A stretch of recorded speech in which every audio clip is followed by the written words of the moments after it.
I'm Linda Thompson, 62 years old, a retired elementary school teacher from Columbus, Ohio. For the past 30 years, I've lived like a shadow in my own home, always sacrificing, always yielding, always the last person to be considered. After my husband passed away, I raised my two children, Ryan and Melissa, alone, pouring every saved penny into their futures, even when it meant giving up my own end-of-life dreams. I thought this Thanksgiving would be different, a chance for our family to heal, for me to finally feel valued. Instead, I walked into the dining room to discover a devastating truth. My two children had sold Buddy, my golden retriever, the last and most meaningful gift from my late husband, to some decent businessman named Patrick they'd just met. But the real shock came when Patrick revealed he was a former FBI agent, and what Ryan and Melissa had just done could be considered federal fraud. That night, sitting alone in the quiet kitchen, I made a decision. I would no longer be their shadow. If your own children sold away both love and dignity, what would you do? The betrayal didn't happen overnight. It had been building for decades, layer upon layer of disrespect that I'd learned to swallow like bitter medicine. Looking back now, I can see the pattern clearly, how I became the family's safety net, the one who absorbed every shock, cushioned every fall, and asked for nothing in return. It started when Ryan was in college. My husband David had always been his champion, the one who believed our son could do no wrong. When Ryan racked up massive student loan debt switching majors 3 times, David insisted we help. "He's finding himself," he'd say, as I watched our retirement savings dwindle. When David passed suddenly from a heart attack 2 years ago, Ryan's financial irresponsibility became my burden alone.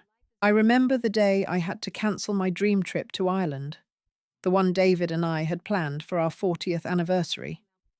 Ryan had called, voice thick with panic, explaining how he'd been temporarily suspended from his job for misunderstandings about expense reports.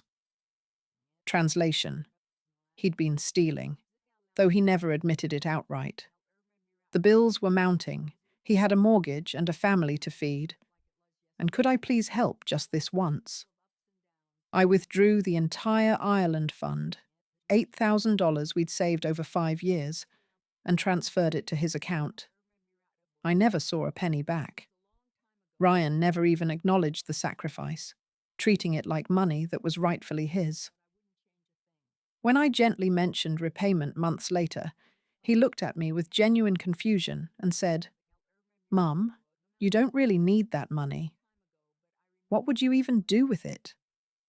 Melissa was different, but equally draining.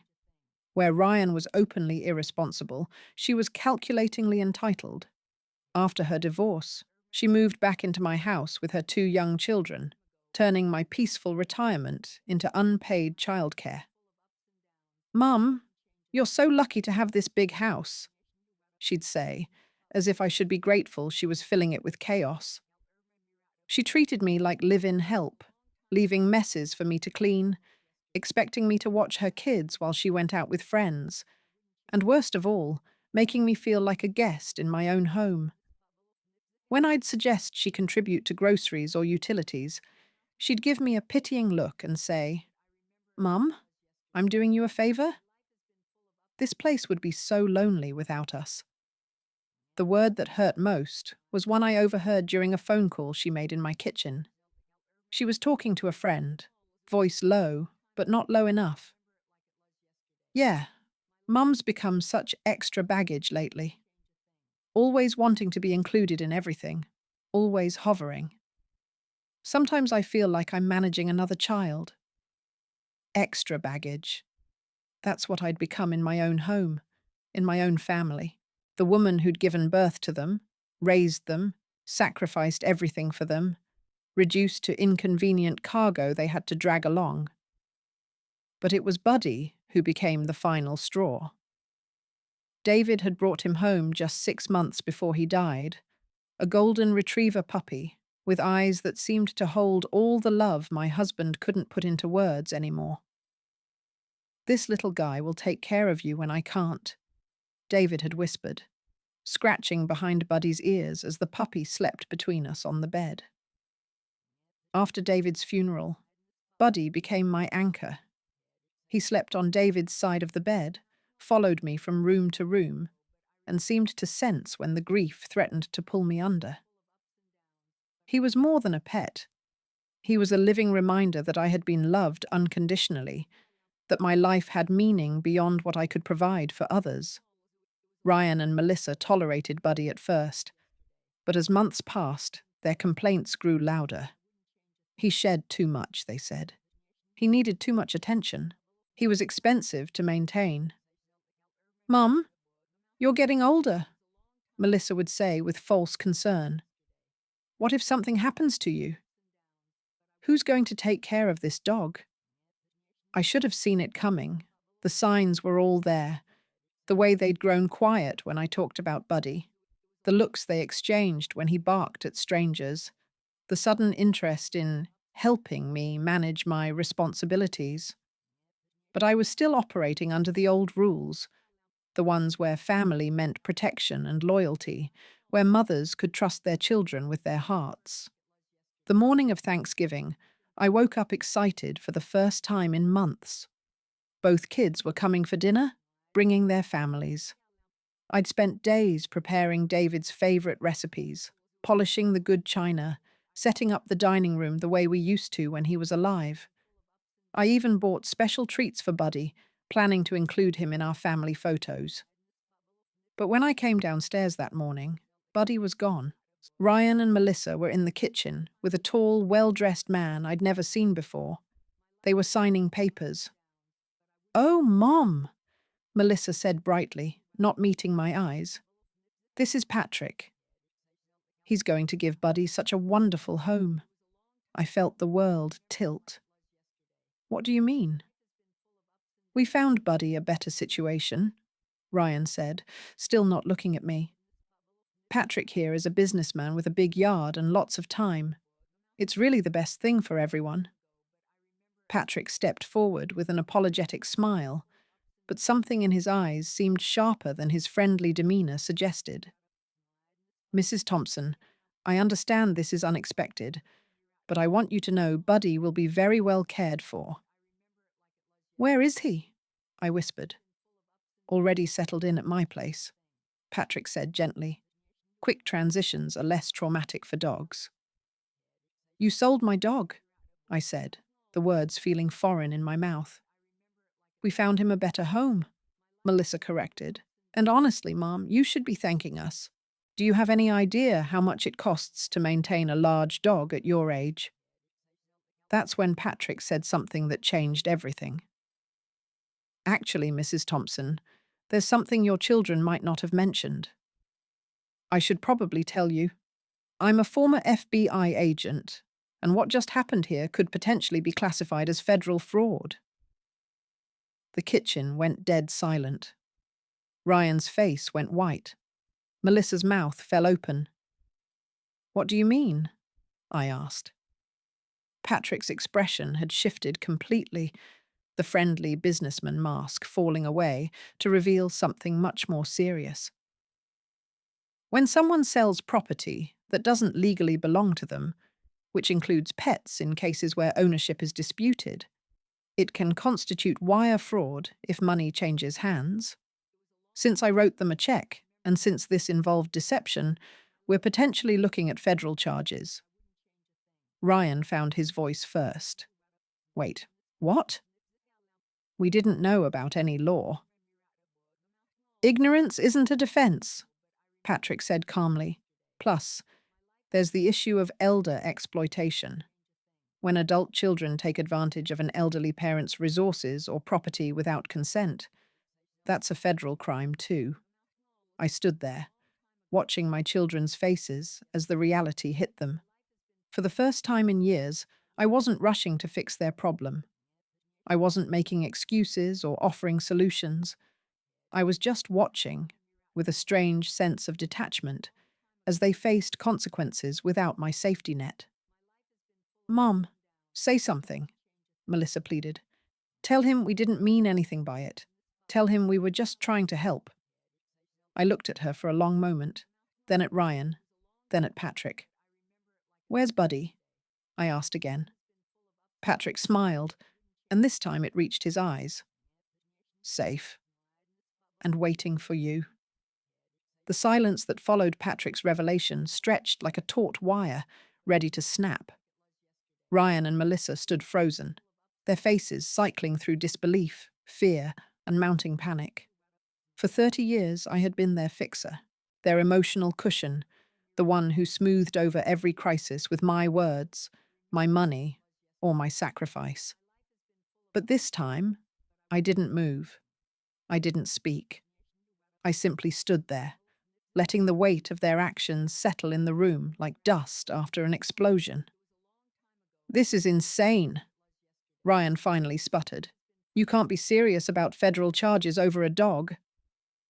Patrick pulled out his phone and began reading in a calm, professional tone.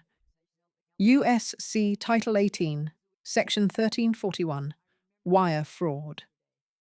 Whoever having devised or intending to devise any scheme or artifice to defraud, or for obtaining money or property by means of false or fraudulent pretenses, representations, or promises, transmits or causes to be transmitted by means of wire, radio, or television communication in interstate or foreign commerce.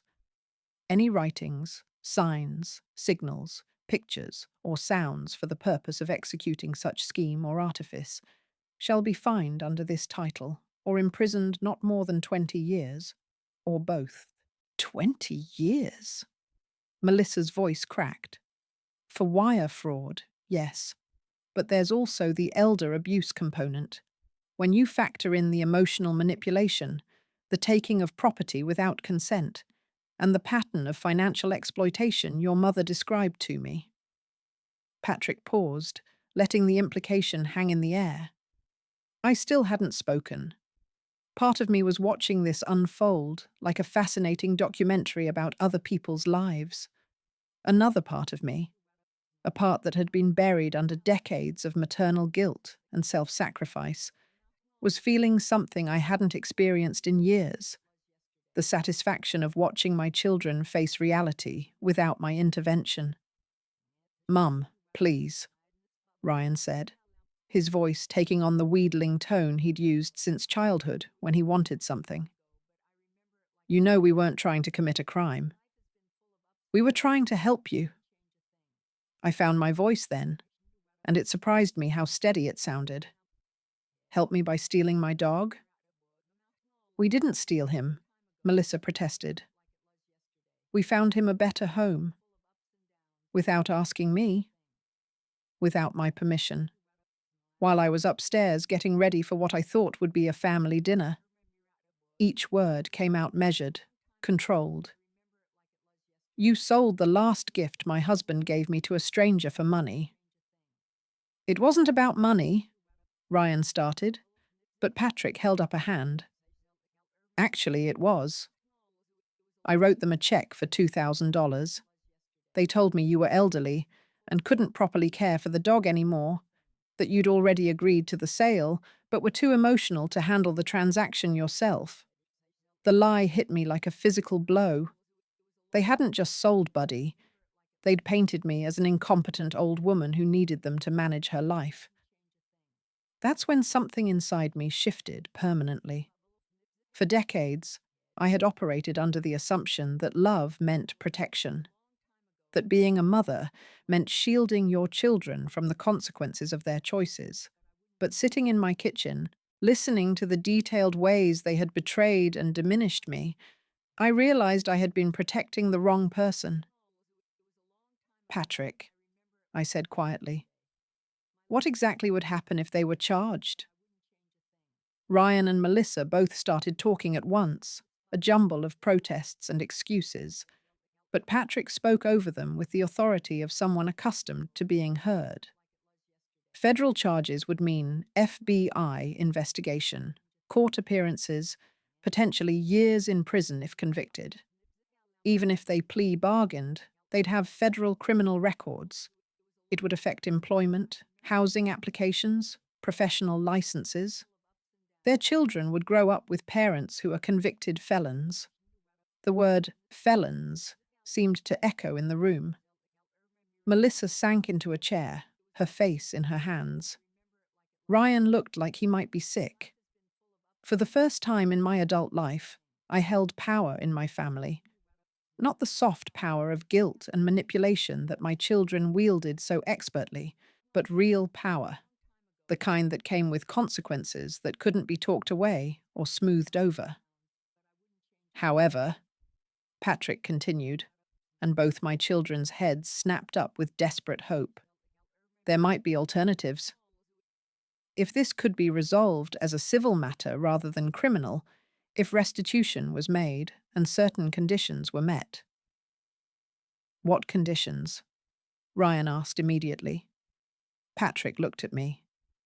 That would be up to your mother? I felt the shift in the room like a physical force. Suddenly, Ryan and Melissa weren't managing me anymore. They were waiting for my decision. They needed something from me that they couldn't take. I need to think, I said. Patrick, would you mind giving us some privacy? Of course. I'll be outside with Buddy. He paused at the door. Mrs. Thompson, take all the time you need. There's no statute of limitations on doing the right thing. After he left, my children both started talking at once, but I held up my hand, a gesture that surprised all three of us with its authority. Sit down, I said. Both of you. They sat. I walked to the kitchen counter where I kept my recipe box, the same one I'd used to plan countless meals for ungrateful children. But instead of pulling out recipes, I opened the drawer beneath it and took out a folder I'd been keeping for the past 2 years. Inside were bank statements, cancelled checks, and a handwritten list I'd been maintaining almost unconsciously. Do you know what this is? I asked, setting the folder on the table. They shook their heads. This is a record of every dollar I've given you since your father died. Every emergency loan, every paid bill, every temporary help that became permanent. I opened the folder and began reading. Ryan, $8,000 for the Ireland Fund to cover your debt. $3,200 for your mortgage when you were between jobs. $1,500 for Christmas presents for your kids because you overspent. $2. $800 for your wife's medical bills.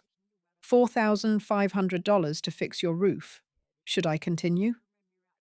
Ryan's face was getting redder with each number. Melissa, $6,000 to cover your divorce attorney. $2,400 in unpaid rent while you've lived here.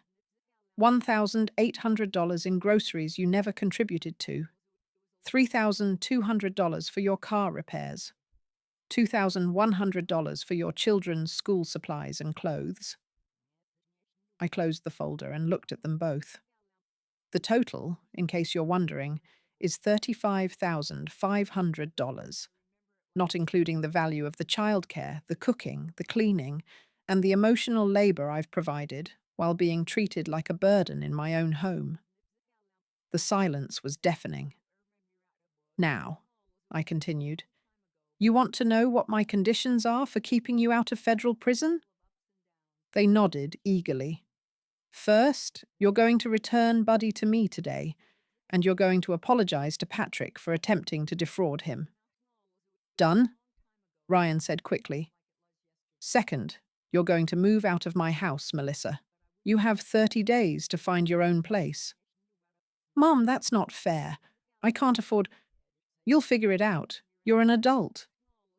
Third, you're going to start paying me back. Not the full amount. I'm not cruel. But you're each going to pay me $200 a month until you've covered at least half of what you owe. We can't afford that, Melissa protested. Then you'll get second jobs. You'll sell things. You'll do what adults do when they have financial obligations. What else? Ryan asked, his voice tight. Fourth, you're going to attend family counseling with me. Not because I want to fix our relationship, but because I want a professional witness to establish some boundaries. And if we agree to all this? Melissa asked. Then Patrick will tear up his check. I'll sign a statement saying Buddy was returned voluntarily, and we'll handle this as a family matter instead of a federal case.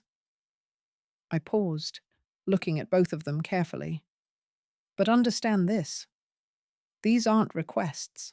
These aren't negotiations. These are conditions. If you violate any of them, if you miss a single payment or boundary, I will call Patrick and ask him to file those federal charges. You wouldn't really do that, Ryan said, but his voice lacked conviction. I looked him straight in the eye. Try me. For the first time in their adult lives, my children were seeing me clearly. Not as their safety net, not as their emotional caretaker, not as the woman who would sacrifice anything to protect them from consequences. They were seeing me as someone who had power and was willing to use it. The change was intoxicating. I felt like I'd been holding my breath for 30 years and could finally exhale. Patrick knocked on the door then, and I could hear a familiar sound that made my heart leap. Buddy's excited whimpering. He knew he was home. Come in, I called. Patrick opened the door, and Buddy bounded through, tail wagging furiously, heading straight for me. I knelt down and buried my face in his golden fur, feeling tears I hadn't realized I was holding back. The check? I asked Patrick. He pulled it from his pocket and tore it into pieces, letting the fragments fall onto my kitchen table like confetti. Some things, he said with a smile, aren't for sale. I looked up at Ryan and Melissa from the floor, my arms still around Buddy. Your choice, I said simply. They exchanged a look, the kind of wordless communication that had excluded me from family decisions for years. But this time, I wasn't waiting for their approval. I wasn't hoping to be included. I was holding all the cards, and they knew it. We agree, Melissa said finally. All of it? I asked. All of it, Ryan confirmed, though he looked like the words tasted bitter. I stood up slowly, Buddy at my side. Good. Then we have a deal. But as I watched them both, my children who had tried to sell away my last piece of happiness, I realized something that surprised me. I didn't want their money. I didn't want their presence in my house. I didn't even want their apologies. What I wanted was my life back. And this was just the beginning. The next 3 weeks unfolded like a carefully orchestrated symphony of consequences, each note more satisfying than the last. For 30 years, I had been the one absorbing shock after shock, crisis after crisis, always bending so that others wouldn't break. Now, for the first time, I was watching my children learn what it felt like to navigate the world without my safety net beneath them. Melissa's apartment hunt became a daily drama that I observed with detached curiosity. Having lived rent-free in my house for over a year, she had never bothered to rebuild her credit or save for deposits. The reality of Columbus' rental market hit her like a cold slap. First month's rent, last month's rent, security deposit, credit checks, references. She tried to use me as a reference until I gently reminded her that would violate our agreement about independence. Mum, you don't understand, she pleaded on day 10, surrounded by rejection letters and rental applications. They want references from previous landlords, but I've been living here. They want proof of income, but I only work part-time. They want someone who can be responsible for their own life, I finished calmly, not looking up from the book I was reading. Figure it out. The phrase that had once devastated me when applied to my problems now felt liberating when I used it. Figure it out. Two simple words that shifted responsibility back where it belonged. Ryan's situation was more complex, but equally satisfying to watch unfold. The $200 monthly payment I'd demanded seemed small until he actually tried to find it in his budget. Suddenly, he discovered what I'd known for years, that financial responsibility requires sacrifice. His daily Starbucks disappeared. His weekend golf games became a memory. His wife started asking uncomfortable questions about why their discretionary spending had suddenly vanished. But the real breakthrough came during our first counseling session with Dr. Patricia Chen, a no-nonsense family therapist who specialized in adult children and aging parents. I had chosen her specifically because her website mentioned enabling behaviors and appropriate boundaries, concepts I was just beginning to understand. Linda, Dr. Chen said during our second session, while Ryan and Melissa sat uncomfortably on the couch across from me. Can you tell me about the last time you did something purely for your own enjoyment? The question stopped me cold. I genuinely couldn't remember. I mean something that wasn't related to your children's needs or your late husband's care. Something just for you. The silence stretched uncomfortably long. Finally, Melissa shifted and said, Mom does lots of things for herself. She reads. She gardens. I read because it's quiet and doesn't cost money, I said slowly, the realization dawning as I spoke. I garden because it saves money on groceries. Even my hobbies have been about being useful. Dr. Chen nodded. And how does that make you feel? Empty, I admitted, the word surprising me. Like I don't exist except in relation to other people's needs. Mom, that's not true, Ryan protested. You're important to us. As what? Dr. Chen asked him directly. What role does your mother play in your life? Ryan fumbled for words. She's our mum. She helps when we need her. She's always been there. As a person or as a resource? The distinction hit the room like a thunderbolt. I felt tears starting, but they weren't sad tears. They were tears of recognition, of finally having someone put words to what I'd been feeling for years. I've been a resource, I said quietly. A bank account with emotions. That night, I did something I hadn't done since David died. I drove to Target alone and wandered the aisles with no list, no purpose, no budget constraints. I bought scented candles because I liked how they smelled. I bought a soft throw blanket because it felt good against my skin. I bought expensive tea because the package was beautiful. When I got home, Melissa was in the kitchen, stressed and frustrated from another day of apartment rejections.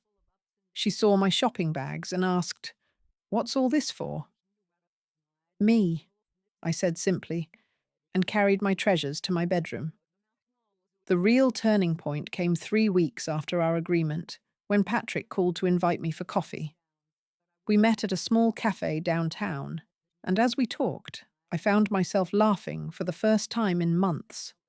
He told me stories from his FBI days, and I shared memories of my teaching career that I'd almost forgotten. He listened when I talked, really listened, the way David used to, and asked questions that showed he saw me as a person worth knowing. "You know," he said, as we were finishing our second cups of coffee, "I should probably confess something." My heart skipped. What? I was never really going to buy Buddy. I stared at him. What do you mean? I volunteer with a pet rescue organization. When your kids contacted me about an elderly woman's dog that needed rehoming, something felt off.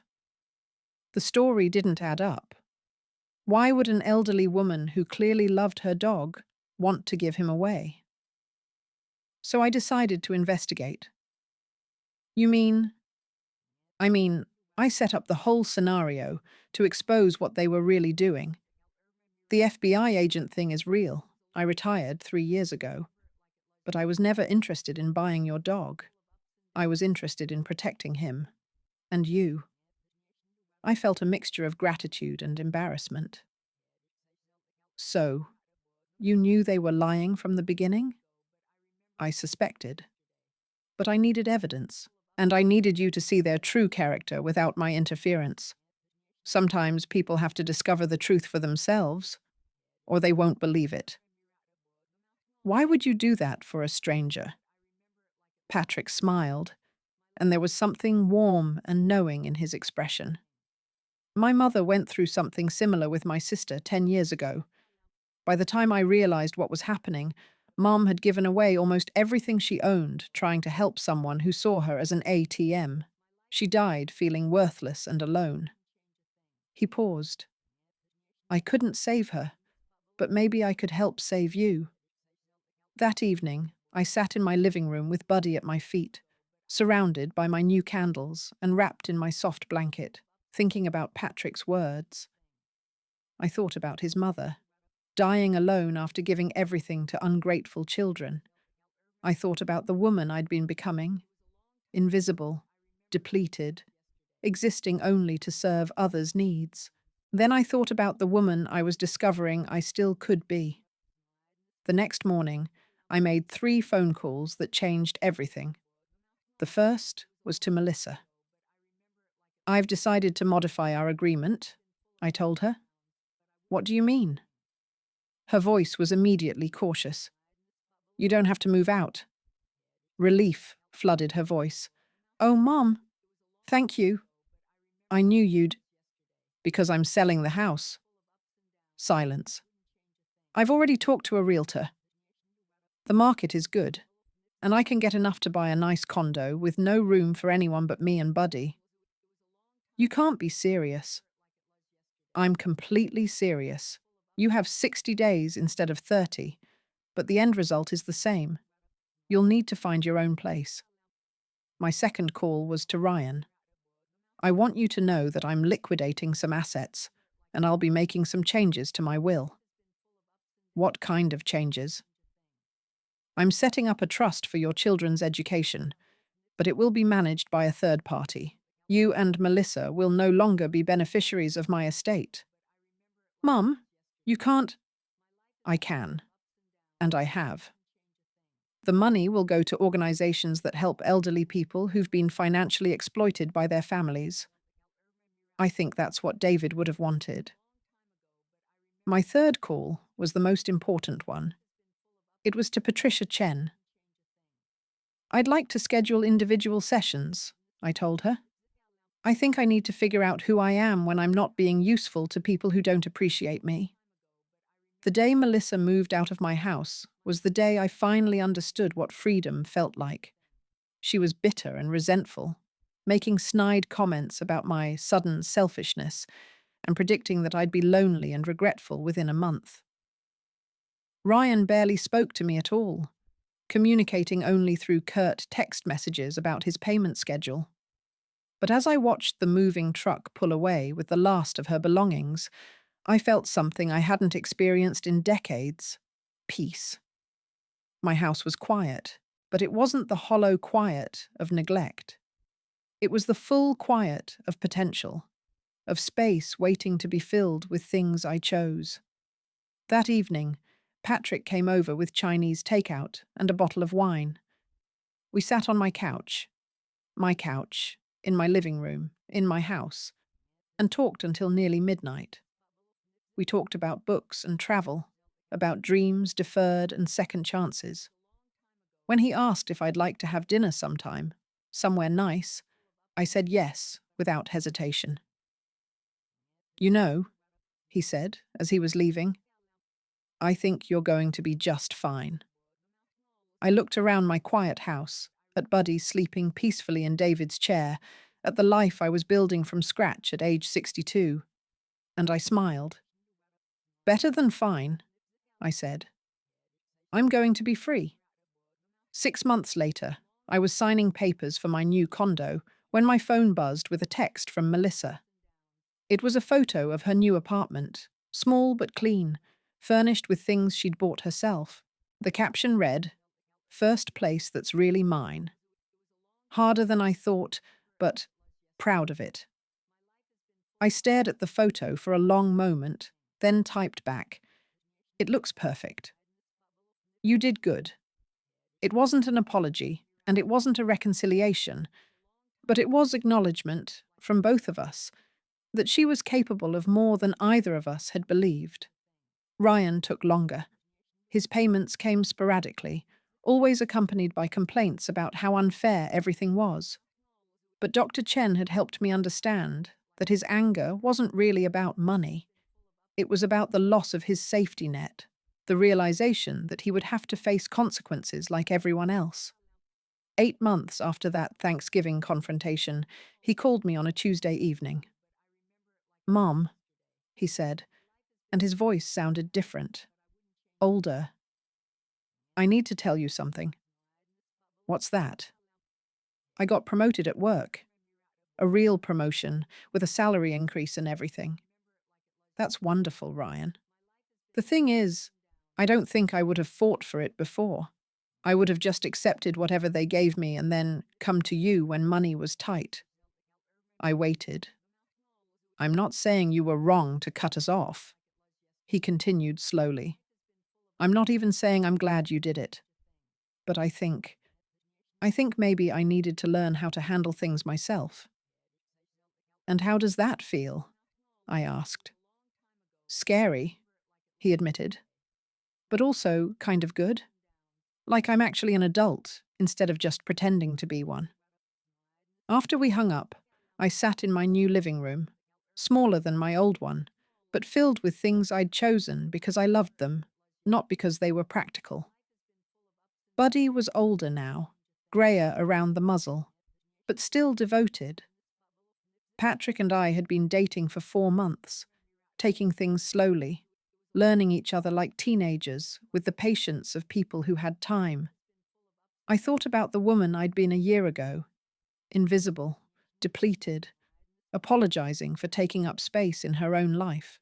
Then I thought about the woman I was becoming, someone who said no without guilt, who spent money on herself without justification, who chose her own company over obligation. The transformation hadn't been easy. There were lonely moments, guilt-ridden nights, when I wondered if I'd been too harsh.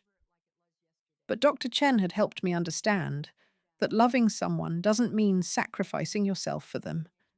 Real love, the kind that actually helps people grow, sometimes requires letting them fall.